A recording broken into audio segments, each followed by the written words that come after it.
ایک بار جبرائیل رسول خدا کے پاس آئے تھے، اور بعض روایتوں میں ہے کہ معراج کے سفر میں رسول خدا جبرائیل ساتھ ساتھ چلے تھے نا، کہاں تک؟ وہ بیری کے درخت تک۔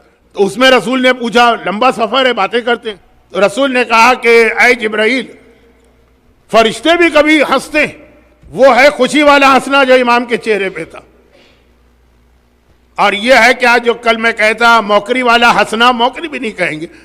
کہا کہ یا رسول اللہ، ہاں فرشتے ہنستے بھی ہیں روتے بھی ہمیشہ۔ کہا نہیں، صرف 3 موقعوں پہ ہنستے ہیں، 3 موقعوں پہ روتے ہیں۔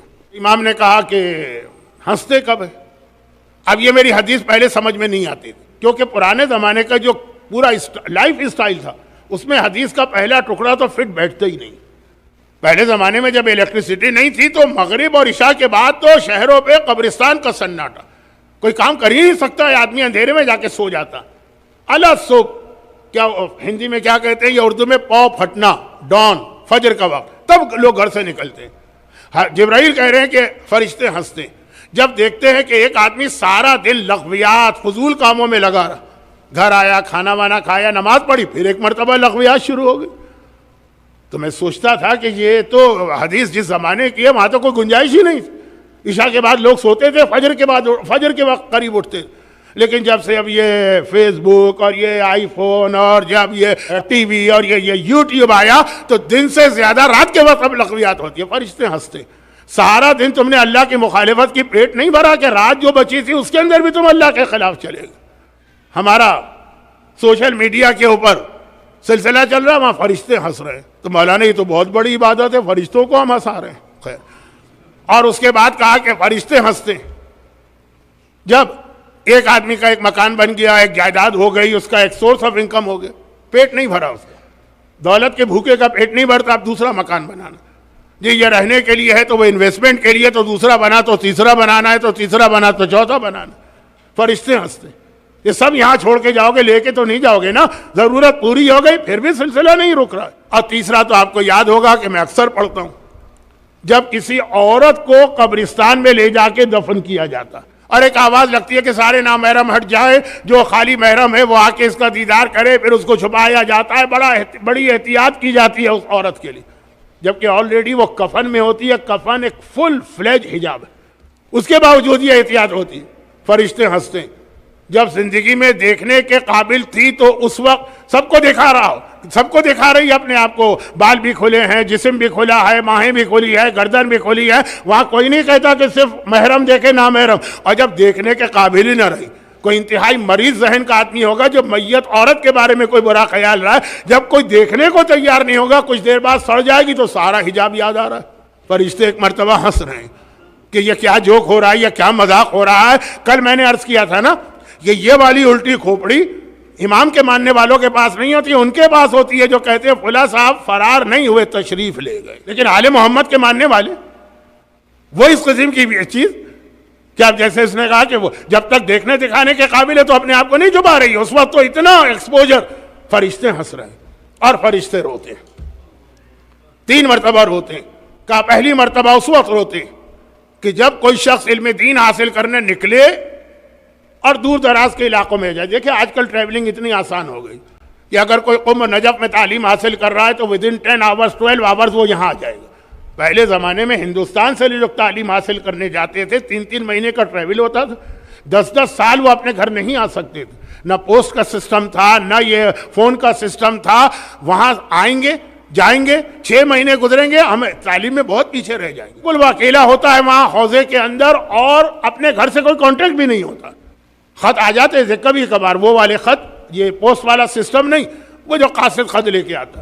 تو بعض علماء کے حالات میں خط اٹھا کے مٹکے میں ڈال دیتے تھے کہ پڑھنا بھی نہیں، کوئی ایسی خبر نہ ہو کہ جانا پڑے۔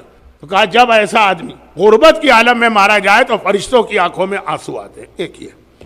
اس کے بعد کہتے ہیں کہ جب کسی کی اولاد نہیں ہو رہی، اچھا اگر اولاد نہ ہو رہی ہو نا، میں نے اس سے پہلے بھی پڑھا تھا، آج بھی دعا کے حوالے سے بات ہو رہی ہے تو ایک دعا بھی بتا دوں۔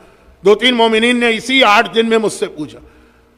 یہ ایک بہت ہی مجرب عمل ہے اور میں نے کئی دفعہ بتایا، اب تو کئی علماء بتاتے ہیں، میں تو عالم بھی نہیں، لیکن 1 منٹ کے اندر اگر کسی کی اولاد نہ ہو تو ایک اللہ سے ایک منت مانے کہ اگر میرے یہاں بیٹا ہوا تو میں اس کا نام مسلم رکھوں گا۔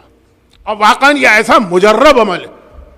میرے والد کے دوست ہیں مولانا مسلم مہندی صاحب جرول انڈیا کا علاقہ. ان کے والد بھی بہت بڑے عالم تھے, اکبر مہندی جرولی, پھر مسلم مہندی جرولی. انہوں نے خود مجھے بتایا میرے والد کی اولاد نہیں تھی, انہوں نے میرا نام مسلم رکھا. میں تمہارے سامنے, اس وقت ان کی عمر 75 سال تھی.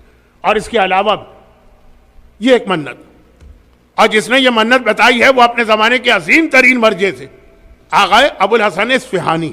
اگر آپ زیارت کو جائیں نا تو بغداد سے کچھ فاصلے پر ایک جگہ ہے سلمان پاک, جہاں سلمان فارسی کی قبر ہے, اور سلمان فارسی کے بالکل برابر حذیفۃ الیمانی کی قبر ہے دوسرے ہال میں. وہاں پہ ایک بہت بڑی فوٹو ہے. حذیفۃ الیمانی کہیں اور دفن تھے, ان کی قبر میں پانی آنے لگا. یہ ابھی کی بات ہے, 100 سال بھی نہیں ہوئے, 90 سال. انہوں نے اس وقت کے بادشاہ کے خواب میں, جو فیصل تھا عراق کا بادشاہ, جس کا بیٹا فیصل ثانی پاکستان دورے پہ آیا تھا 58 میں, بعد میں مارا گیا تھا, تو اس فیصل کے خواب میں 3 رات آئے کہ مجھے اس پانی سے بچاؤ. اور کسی کی کچھ سمجھ میں نہیں آ رہا تھا, تو آغا ابو الحسن اصفہانی اس وقت مرجع تھے. وہ یہ لکھا ہوا ہے, پورا واقعہ بھی لکھا ہے, فوٹو بھی. انہوں نے کہا قبر کھولو. پیغمبر کا صحابی اور وہ نیک صحابی جس کو رسول نے منافقوں کے نام بتائے تھے. اور ایک صاحب بہت گھبرا کے پوچھتے تھے میرا نام ہے کہ نہیں ہے, میرا نام ہے کہ نہیں ہے. تو وہ میت نکالی, بالکل ٹھیک ٹھاک میت. پھر عراقی آرمی نے ان کو گارڈ آف آنر پیش کیا, سیلوٹ کیا, اور پھر وہ لا کے یہاں دفن کیے گئے. تو اس کی پوری تصویر بھی, پورا واقعہ نیچے لکھا. صرف نام نہیں ہے, صرف یہ ہے کہ بادشاہ نے اس وقت کے مرجع سے پوچھا, وہ عظیم مرجع. یہ ان کا بتایا ہوا عمل ہے. عمل کر کے دیکھیے گا. میں تو کم از کم 15 ایسے بچوں کو جانتا ہوں جن کا نام مسلم ہے, اور اس لیے ہے کہ ان کے والدین کی اولاد نہیں ہوتی, اور میری مجلس سن کر یا کسی اور عالم کی مجلس سن کے انہوں نے منت مانی تھی. اور اس منت کا اصول وہی, یعنی اس منت کا فلسفہ وہی ہے جو جناب عباس کے باب الحوائج ٹائٹل کا ہے. وہ یہ ہے کہ جناب مسلم کی اولاد دنیا میں ختم ہو گئی. کیسے ختم ہو گئی؟ جتنی ان کی اولاد تھی سب کربلا میں شہید ہوئے یا کوفے میں.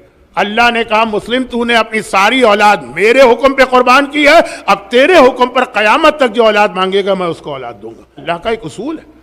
اللہ کسی کا احسان باقی نہیں رکھتا, اگرچہ لفظ اچھا نہیں استعمال کیا میں نے. تو یہ جناب مسلم کا نام اس لیے مسلم کے نام پہ من. تو اب جبرائیل کہتے کہ اب کسی کے اولاد نہیں ہے, اس نے بہت دعائیں کی, بہت کوشش کی, پھر بیٹا ہو گیا. اب کئی سالوں بعد ہوا, یہ لوگ ادھیڑ عمر کے ہو گئے, مڈل ایج. اب ان کے دل میں ہے کہ بیٹا جوان ہوگا, پھر ہم مریں گے تو یہ ہماری میت اٹھائے گا, ساری چیزیں کرے گا. الٹا ہو گیا, معلوم ہوا کہ بوڑھے باپ بیٹھے رہے, ماں بیٹھی رہی, بیٹا مر گئے. اور اس وقت جو بوڑھے ماں باپ کے دل پہ کیا قیامت گزرتی. جناب علی اکبر کی جس دن شہادت کی مجلس ہے, جو ہم مرثیے پڑھے جاتے ہیں نا, جواں بیٹے کا مرنا, تو وہ والی کیفیت, ان ماں باپ کی حالت دیکھ کر فرشتوں کی آنکھوں میں آنسو آتے, روتے ساری امید. اور یہ ابو ذر غفاری کا واقعہ ہے نا, بیٹا مر گیا, باپ بیٹھا رہا, یعنی ابو ذر زندہ رہے, ان کے بیٹے مر گئے. تیسرا موقع جب روتے, کہا جب کوئی یتیم بچہ ہو, کوئی یتیم ہو جائے, اس کا باپ مر جائے, اور وہ رات کو سوتے, تو چھوٹا بچہ رات کو سوتے سوتے گھبرا کے اس کی آنکھ کھلے. شاید اس نے خواب میں باپ کو دیکھا ہو, یہ حدیث میں نہیں ہے, لیکن گھبرا کے آنکھ کھلے, اور وہ اپنے باپ کو یاد کرے. اور جو اس کی نگرانی کے لیے دائی رکھی گئی ہے, وہ اس کو ڈانٹ کے کہے کہ خاموش ہو جا, تیرے رونے سے میری نیند خراب ہو رہی. اس وقت جس طرح سے بچہ ڈر کے خاموش بھی ہوتا ہے, اور کلیجہ اس کا رو رہا ہوتا, فرشتوں کی آنکھوں میں آنسو.